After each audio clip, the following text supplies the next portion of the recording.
A lot of things this case has stopped me from doing, traveling all across the world, making. So I just want to get it over with, and, you know, accept my guilty plea. I'm ready to get over with. Anything you want to say to your fans?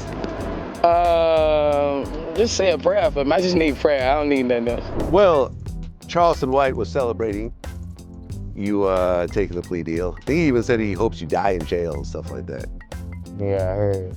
The biggest thing right now was that you actually accepted a plea deal for your federal gun case. Yeah. Now, how long have you been like fighting this thing from the very, very beginning? I've been fighting for probably 3 years. Timeline just snapped in two. At least, that's what the internet is saying. Within minutes, timelines flooded with unconfirmed headlines claiming Boosie could be staring down a decade, while Charleston White popped up grinning like he'd been waiting his whole life for this moment. Fans are shocked. Group chats are melting, and the energy is pure chaos. Did it really happen? Nobody's holding official papers on camera yet, but the whisper... Boosie going to jail! Oh, God! Oh, God is good. I keep telling y'all, street ain't got no God. God do not look out for street. Boosie really thought he wasn't going to jail for that pistol. I knew he was going. He going to jail. All that newborn baby. Boosie won't get to see that newborn baby till that baby be walking and talking. Whispers are loud, the reactions louder, and the stakes feel brutal. "I'm ready to get it over with," a weary voice says in one clip, while another live goes up with laughter and a cold. "Told y'all, he going to jail." Emotions ran high as supporters begged for prayer. Trolls sharpened their memes, and the family was left divided between silence and fury. Oh, where the feds picked it up? Now, it was a state case. The feds came, picked it up. They had a ruling in the Supreme Court that went in my favor, and the case got dropped. Fury. This isn't confirmation. It's a storm of claims, a swirl of posts, and 1,000 narratives colliding at once. Somewhere between prayer hands and petty applause sits the truth. And tonight, we're diving into the noise, the rumors, and the receipts people swear they have. Because if this story is even half true, the fallout won't just hit one man, it'll shake an entire scene. Buckle up. The air felt heavy the moment the whispers started bouncing across timelines. One side of the internet flooded with clips of Boosie looking tired and worn down, speaking in a low voice about being ready to accept whatever. He brought you up because you were attacking Kanye because of the... Nah, this Kanye West shit just happened. Nigga been coming at me. He been coming at me. It's just, you know, I can't respond to those people, bro. Like, that's a danger to what I got going on. Can't take no risk of losing this shit behind, you know. Fans who've been riding with Boosie since Baton Rouge days know he's always lived on the edge. Court cases came his way. The other side lit up with Charleston White's signature grin, a live video playing of him pacing his living room, repeating over and over, I told y'all, he going to jail." People didn't even stop to ask if it was true. They just picked sides instantly, fanning the flames of a story that was half rumor, half theater, and entirely explosive. Boosie's supporters filled the comments with heartbreak emojis, while trolls spammed laughing faces. Even those who usually stayed quiet couldn't resist throwing in their 2 cents, the whole scene turning into a circus within hours. Behind the flashing lights of social media, the human side of it all was clear. Boosie's voice cracked when he mentioned he just wanted to get it over. I ain't really got no opinion on him, because, you know, my opinion can send me to prison. So I ain't really, you know, I ain't really got no opinion on him, you know, once you go to threaten people's kids, talking about you gotta lie. So, you know, I ain't the one gonna do all that. I ain't gonna do all that, you know what I'm saying? It's just,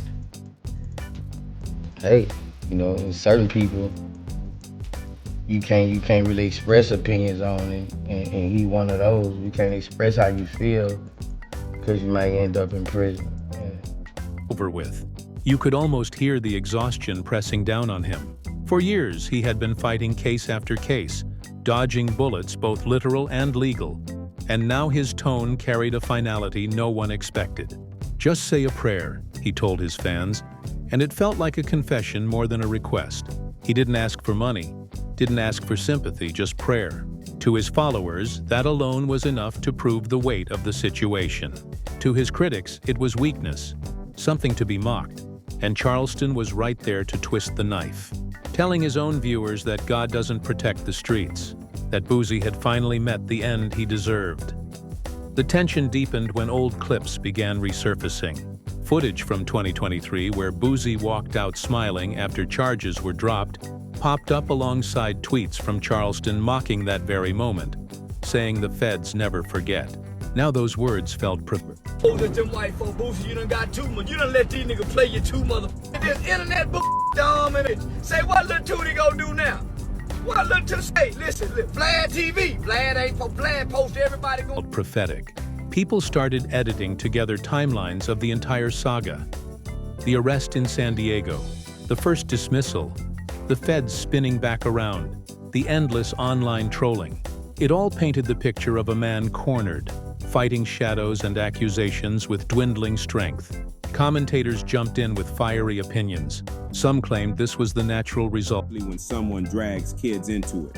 I'm gonna put your in jail, waiting for the FBI to send me the right collar number, cause I'm finna make a report on your mother and people. And you make the man call your name specifically.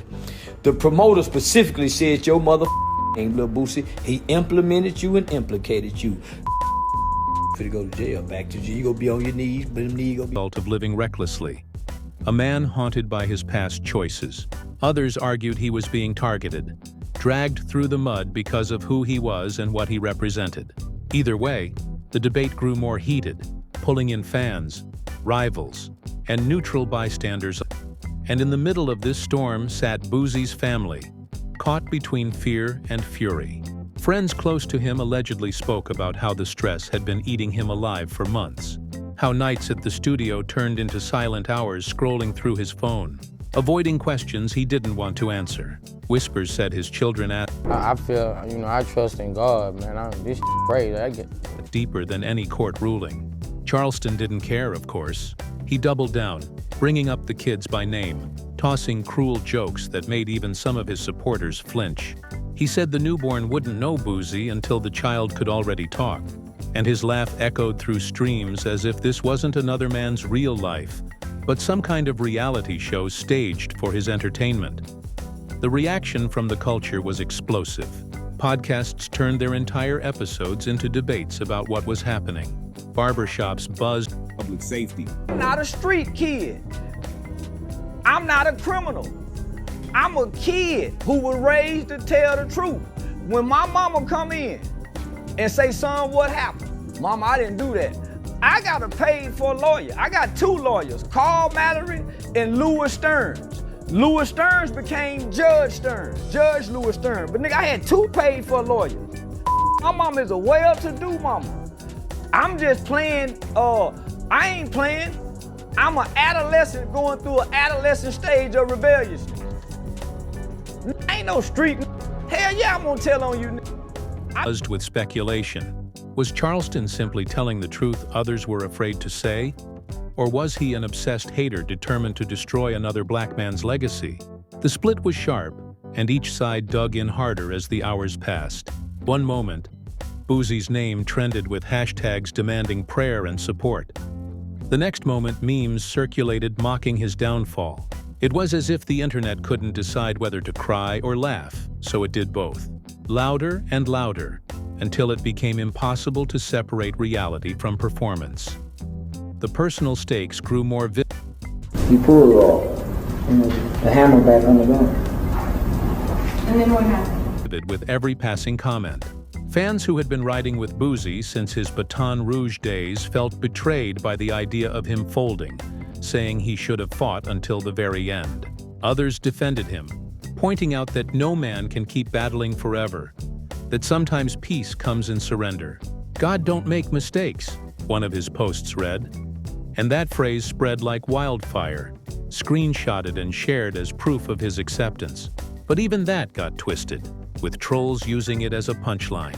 What he saw as faith, they painted as defeat.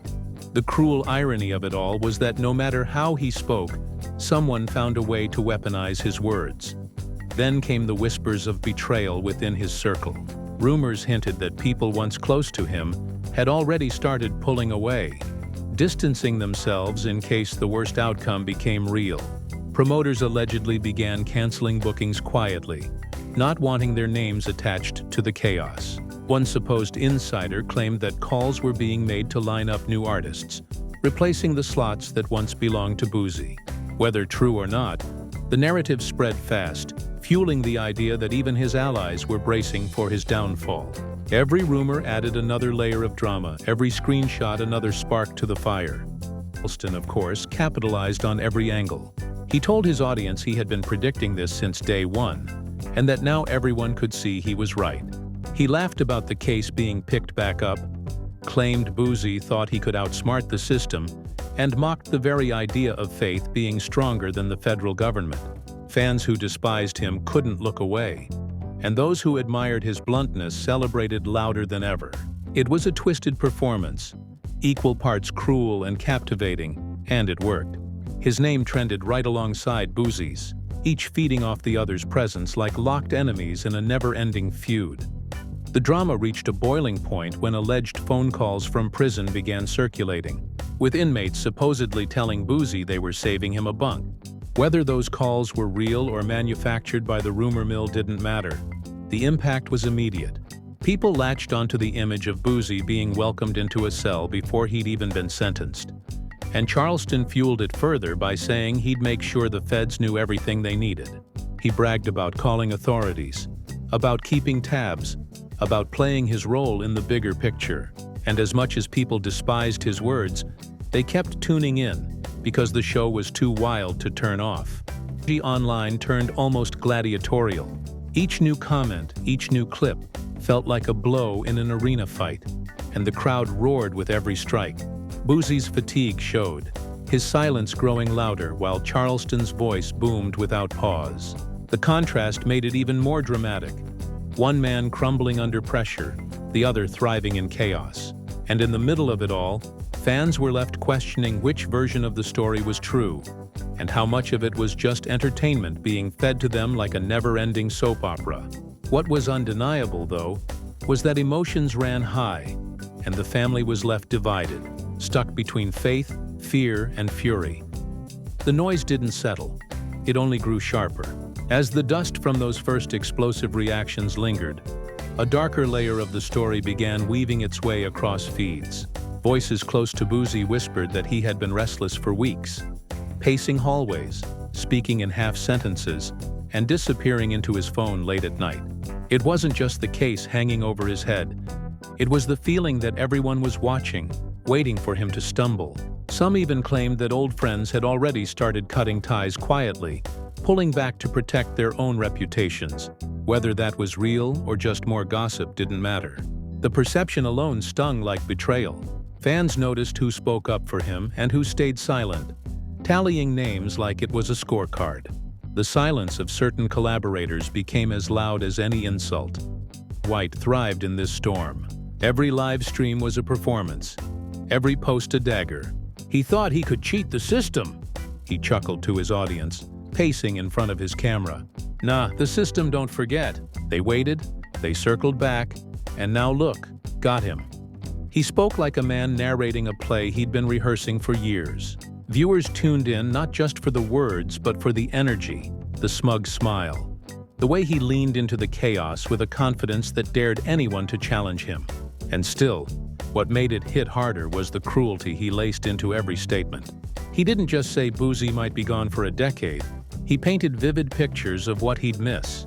Birthdays, graduations, quiet family dinners, all turned into punchlines for strangers to laugh at. Back in Boosie's world, the atmosphere reportedly grew tense. Family members allegedly argued about how to handle the situation, some urging him to fight harder, others begging him to just take the plea and find peace. Emotions ran high. Voices cracked, and the weight of 3 years battling the same shadow loomed over every conversation. One relative supposedly shouted through tears, "You can't keep carrying this. It's killing you before prison ever could." Whether those words were ever truly spoken or not, they rang believable because the exhaustion was visible. Boosie's posts became shorter, stripped of the fiery edge that once defined him. No more clapping back at trolls. No more bold declarations. Just simple, heavy lines that felt like the sighs of a man running out of energy. Boosie tried to keep his composure. The internet twisted every move. A single photo of him sitting quietly at a restaurant table, spread with captions claiming he was holding his last supper. Another clip of him, rubbing his temples during a phone call, was turned into a meme about him already. Hearing prison doors slam shut, fans defended him, saying it was cruel to mock a man at his lowest, but the trolls drowned them out, riding the wave of humiliation that Charleston himself had set into motion. It wasn't just Boosie versus the feds anymore. It was Boosie versus a whole culture that seemed to feed off his downfall. Then came the twist that caught everyone off guard. Reports surfaced claiming Charleston had bragged about tipping off authorities, saying he kept files, screenshots, and evidence he was ready to hand over if it meant keeping Boosie boxed in. "I've been working with them since day one," he allegedly told his viewers. "Y'all think I'm playing, but I'll make sure he don't see daylight if I got anything to say about it." Those words set off alarms instantly. Was he really that connected? Or was it another act to rattle Boosie's camp? Regardless of the truth, the claim was enough to spark paranoia. Some fans began accusing Charleston of crossing from trolling into active sabotage. Others argued he'd been honest all along about not living by street codes, about being the type to tell if it came down to it. The debate raged, and Boosie's name stayed trapped in the center. The emotional stakes hit new levels when talk about his children came back into play. Old clips of Charleston insulting his son resurfaced, and people began stitching them with fresh commentary, asking why Boosie hadn't responded more aggressively back then. "Because he knew it was a trap," one commenter wrote. "Charleston wants him to snap, so he can laugh while the feds pile on more charges." Others weren't so forgiving, saying Boosie's silence made him look weak, that the Boosie of old would never have let that disrespect slide. The argument tore through fan communities, splitting them into camps. Those who wanted him to lash out, and those who believed restraint was his only chance at survival. As the chatter continued, another layer of drama unfolded. Alleged promoters began leaking messages claiming Boosie had been warning them not to book Charleston, framing him as a threat to their safety. Charleston seized the narrative immediately, flipping it on its head. In a fiery rant, he declared, "He's making threats, but I already called the feds. I'm protected. He can't touch me." The internet ate it up. Memes showed Charleston wrapped in an FBI jacket like it was designer clothing. Captions mocking Boosie for fighting a battle he couldn't win. Every twist of the knife brought more laughter to Charleston's followers and more despair to Boosie's support. All the while, Boosie himself appeared increasingly quiet, letting rumors swirl unchecked. Friends said he was leaning on faith, repeating to those close to him that God had the final say, not the system. But to the public, that silence only fueled speculation.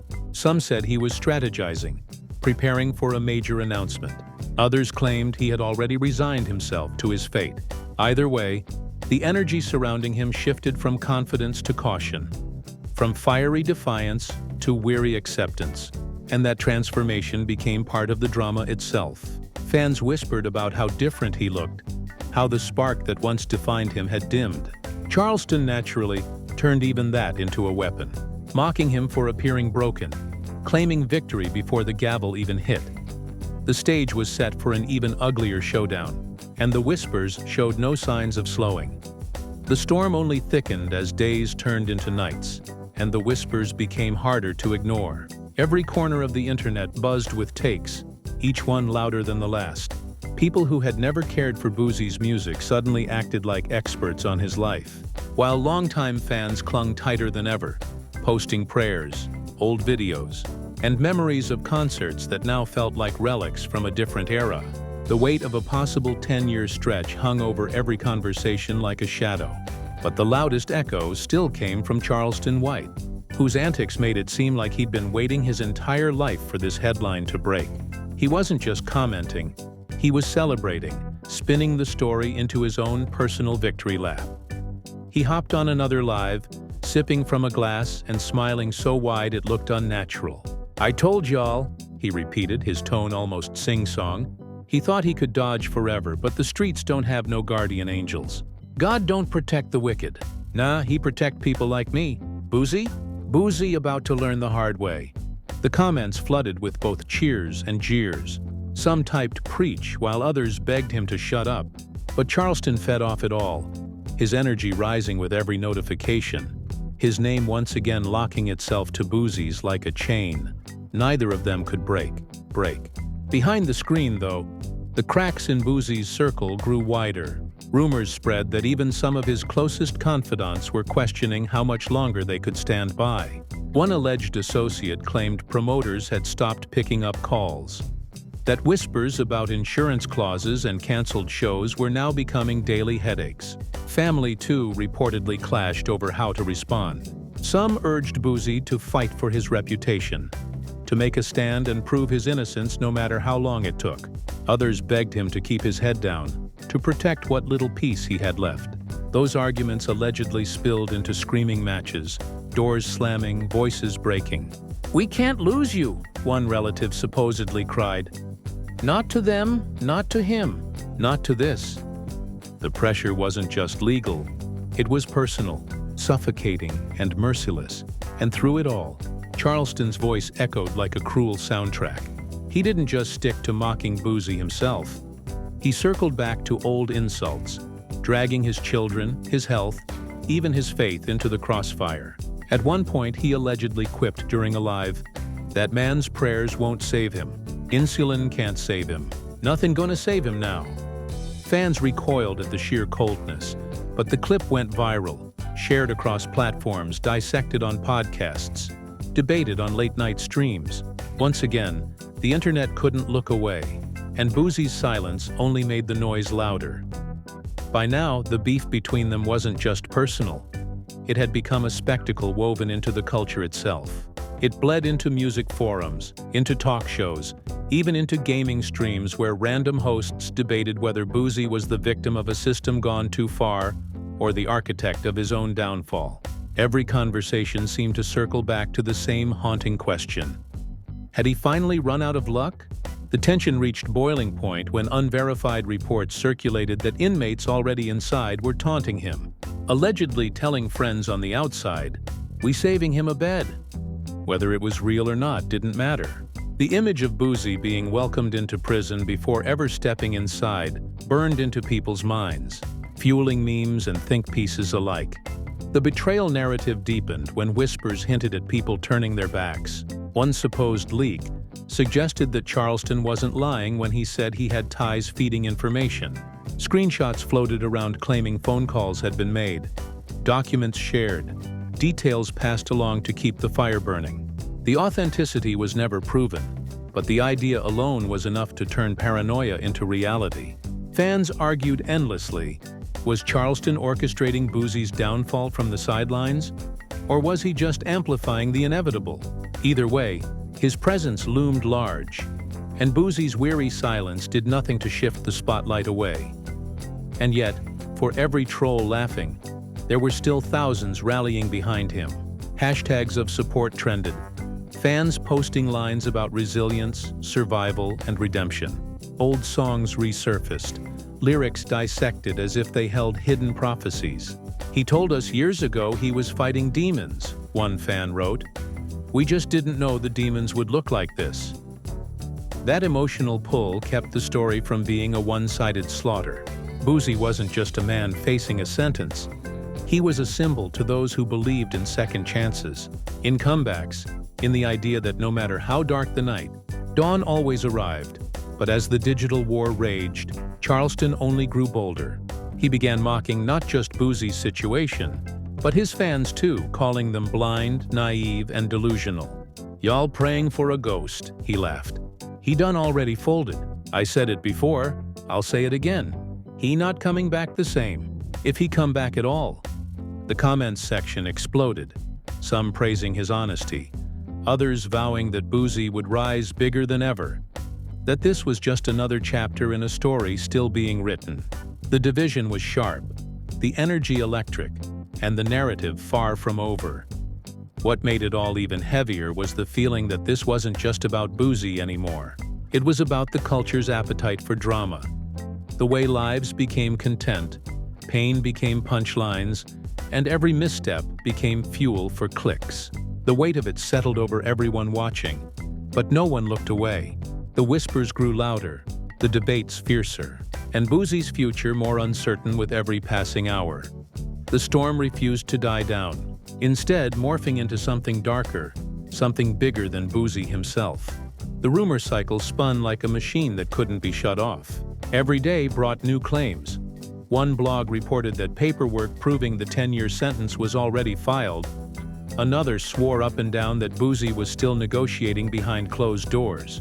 Fans didn't know what to believe, but they consumed it all anyway, hanging on to every word like it was scripture. And then came Charleston White again, louder than ever, treating the chaos like his personal stage show. He went live wearing a cheap suit and sunglasses, pretending to hold a fake gavel. "Order in the court," he cackled, pounding his desk. 10 years, Boosie. Case closed." Thousands tuned in instantly, half enraged, half entertained. The man had turned Boosie's rumored downfall into a twisted parody, and no one could look away. Meanwhile, in Boosie's world, silence was the loudest sound. Insiders whispered he had grown withdrawn, skipping calls, leaving messages unanswered. Some said he was locking himself in the studio, recording late into the night, like he wanted to leave behind a vault of music in case the worst happened. Others claimed he had stopped working altogether, spending more time with family, quietly bracing for whatever was coming.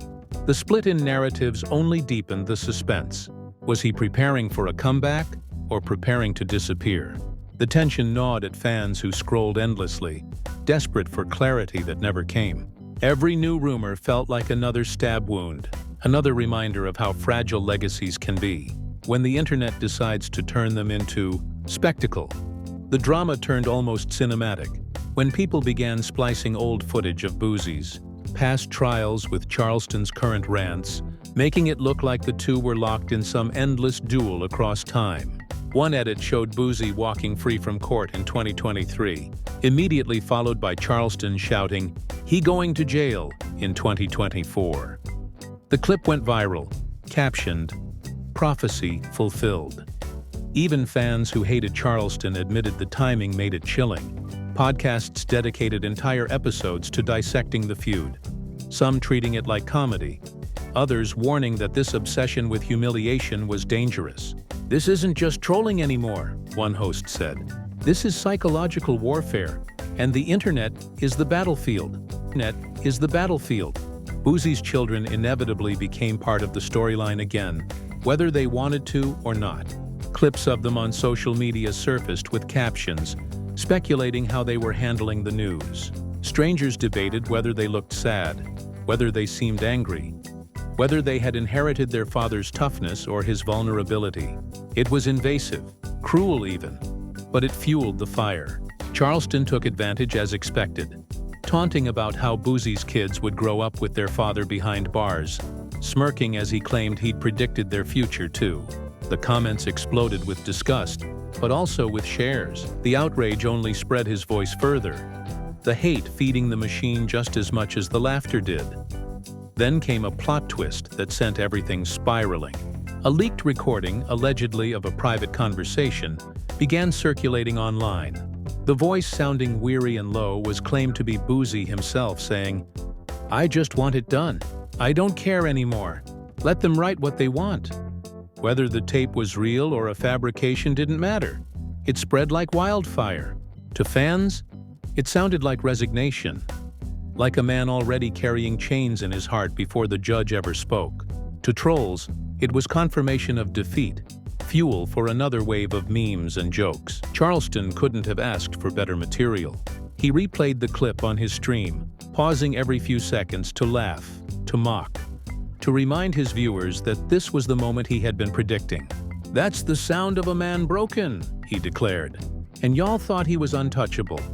The streets themselves seemed split in two. Some said Boosie had brought this on himself, pointing to years of dodging cases, of walking the line between fame and trouble. Others said he was being targeted, made into an example because of who he was, because of the influence he carried. The debate turned heated, spilling into barbershops, podcasts, even family dinners, everyone picking a side. The story wasn't just about Boosie anymore. It had become a mirror, reflecting back the culture's obsession with downfall, the way people were drawn to both pray for and laugh at the same man in the same breath. The contradiction made the whole saga even more surreal, and through it all, Charleston's victory lap grew louder. He promised he'd keep posting, keep mocking, keep telling the truth, as he called it. No matter how many people begged him to stop. He thrived off the chaos, feeding on Boosie's silence, on the pain of his family, on the endless cycle of speculation. Fans of Boosie called it obsession. Supporters of Charleston called it justice, but everyone agreed on one thing. This wasn't ending anytime soon. The stage was set. The actors locked in their roles, and the audience couldn't look away. Boosie's fate hung in the balance, and Charleston White was determined to make sure the world watched every second of the spectacle, whether they liked it or not. And now the question that's on everyone's mind: what happens next? Boosie stands at the edge of a storm that could swallow his career, his freedom, and his peace of mind. Rumors swirl like wildfire. Charleston White keeps fanning the flames, and the culture itself can't decide whether to mourn or mock. One thing's certain: this story is far from over. Whether Boosie truly faces 10 years behind bars, or this turns into another shocking twist, the fallout will ripple through hip-hop for years to come. The family is divided, fans are restless, and enemies are circling like vultures. The silence, the speculation, the celebration of pain. It all feels like the setup for a finale none of us can predict. But here's where you come in. What do you think? Is Boosie being unfairly targeted? Or is this simply the cost of choices catching up? Does Charleston White speak truth? Or has he crossed a line no one should ever step over? Drop your thoughts in the comments right now. We want to hear where you stand in this drama. Don't just watch, be part of the conversation. And if you want to stay updated as this wild story unfolds, make sure you hit that like button, subscribe to the channel, and turn on notifications so you don't miss a single twist. Share this video with your friends, because trust me, this is the drama everyone will be talking about tomorrow. Your voice matters. So join the debate, because the next chapter in this saga could drop at any moment. And when it does, you'll want to be right here with us. Here with us.